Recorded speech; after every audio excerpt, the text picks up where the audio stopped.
Hi guys, welcome back to another video. This time it is for the movie wrap up, reviewing all of October, November and December's movies.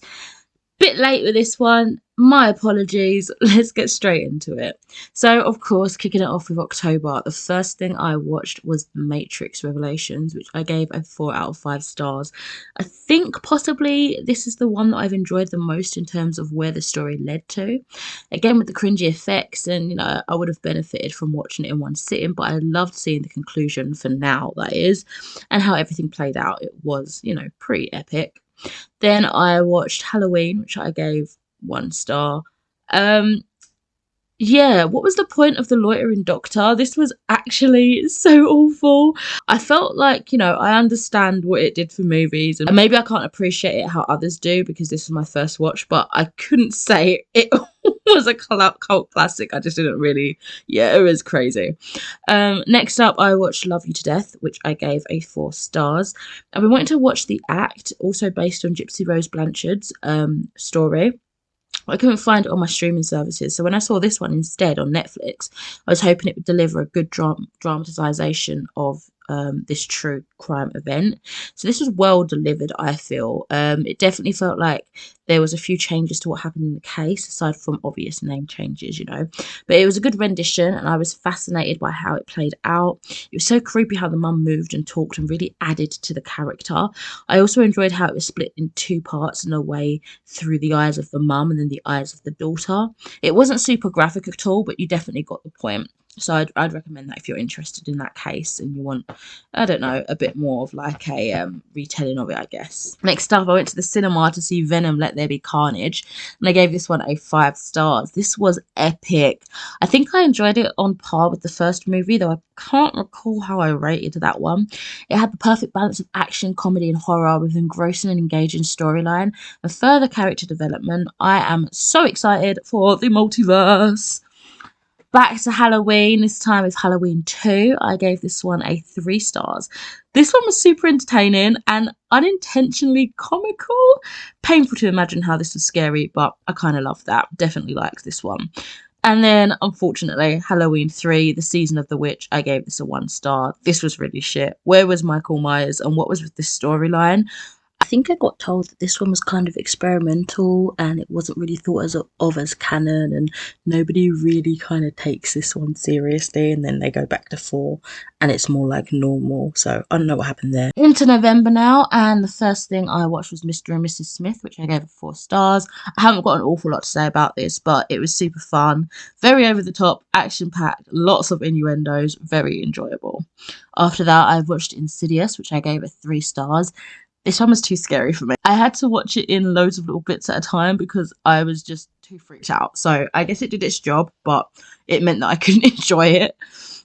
Following up with another horror, I watched The Conjuring, which I gave a 4 stars.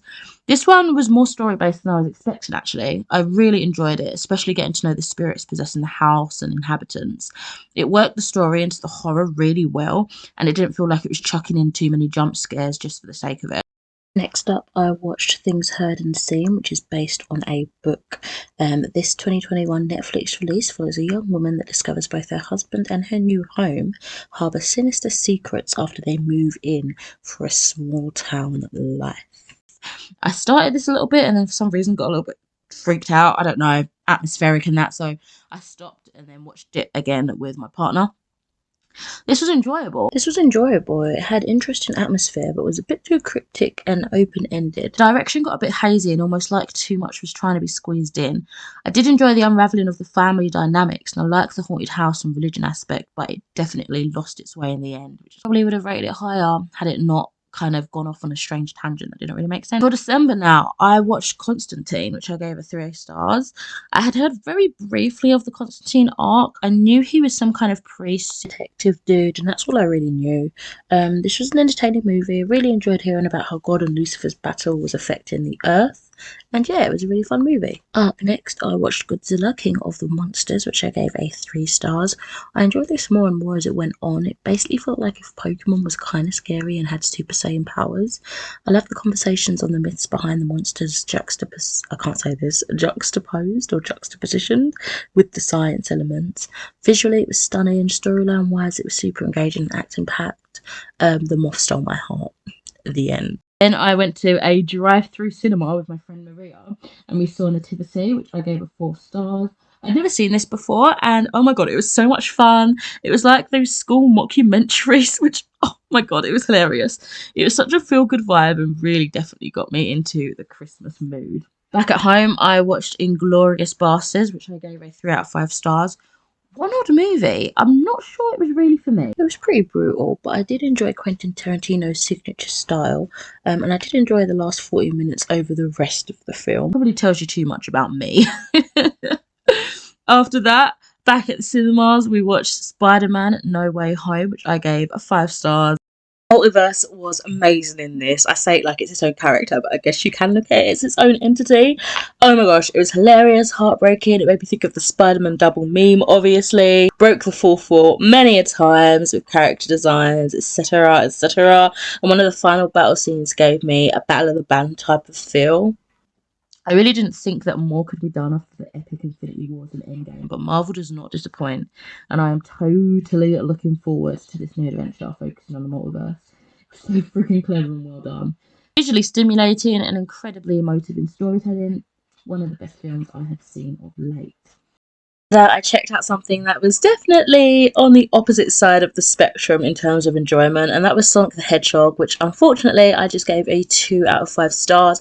It was super cringy. I get that it was aimed mainly at kids, but I couldn't handle it. Everyone was basic as anything, especially the girlfriend. I was just like, I'm not getting anything from you. Like, just bland and dull and ugh. It was way too over the top for me. I didn't really enjoy it, to be honest. I'd probably see the sequel just to accompany my other half, but not really for myself at all. And lastly, going out on a high, luckily, I watched West Side Story, the remake of 2021, which I gave 5 out of 5 stars. And oh my gosh, what an impressive remake it was. I watched the original back when I studied GCSE music. Let's not talk about the fact that I failed that twice, and absolutely loved it, but I didn't know what to expect from a remake. The camera movements and the angles were absolutely beautifully shot. The colours had this stunning sepia tone that created this lovely dated colour palette that I feel really amplified the theme. The dance sequences and singing was absolutely spectacular, and the acting really made for a phenomenal punch to the story. What a beautifully tragic love story. I'd highly recommend if you're interested in it. And yeah, that is all for the movies that I watched in the last couple of months of 2021. Woo! Okay, let me know if you've watched any of these yourselves, and I shall catch you in another video soon. Bye!